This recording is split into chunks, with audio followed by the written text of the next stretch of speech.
few hours ago, there was an explosion in the United Kingdom's Manchester Arena, or rather by there.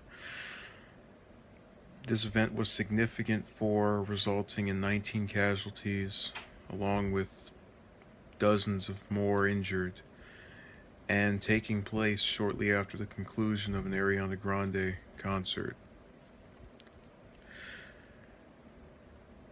You know, the problem with covering these events back and forward and back and forward and repeatedly over and over again is that you get so used to talking about them and their frequency that after a while you run out of original things to say.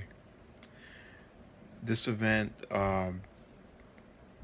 is being considered right now to be the biggest scenario of a deadly attack since I think it was July 7th, 2005, and the attacks that ended up killing 52 people at that time, which was 12 years ago, almost.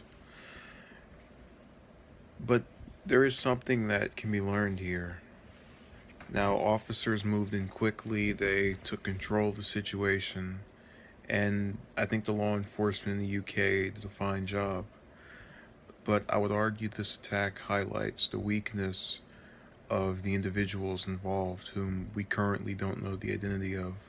Because think about it, if you have to plant something behind the person's back without letting them know and conceal who you are, doesn't that make you a coward? I think it does. And it's really telling that they would choose to go after, I mean, her demographic is teenage girls and 18 and 17-year-olds, kids that are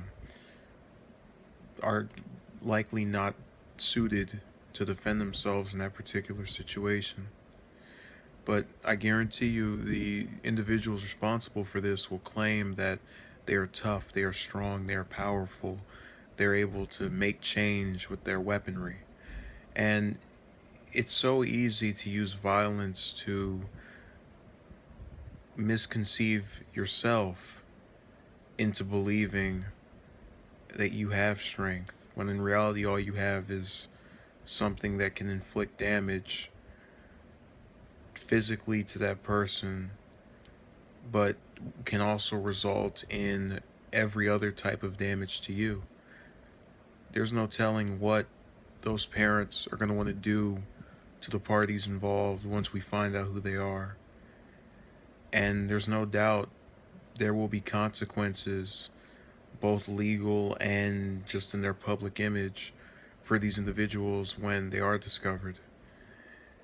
And really nothing is more telling than being so frightened as to not even bother showing us who you are. Heart goes out to the victims and their families, and I hope it doesn't happen again, but with the rate of just insanity that is across the whole earth, it's bound to. But maybe next time we'll be more prepared for it, so this same type of situation doesn't end up doing the exact amount of damage it did today. So take care, stay safe.